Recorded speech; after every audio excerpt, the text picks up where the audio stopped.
मजलस चुप लगी तक तोहफा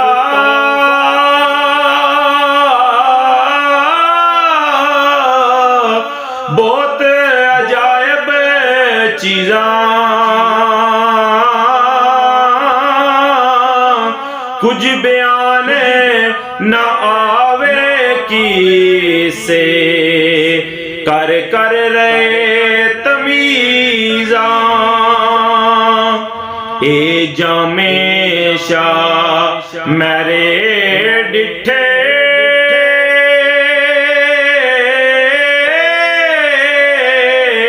जा हजरत सुफवाने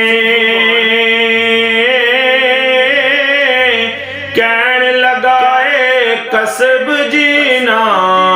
दे धुन ओ कसबी दाने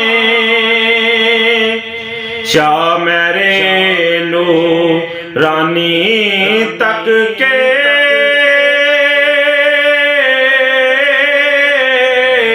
आई शाह हैरानी जिन्ना परियां तोहफा आंदा पुछदा उना नशानी ए शाह मेरे सूरत जोरे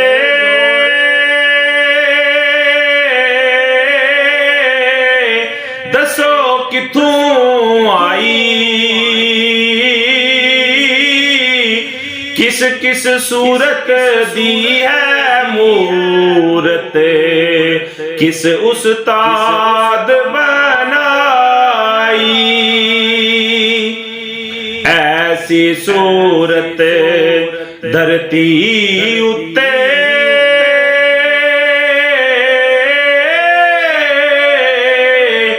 सुजी नहीं असानू नबी सुलेमान दसो यारो आंदी किस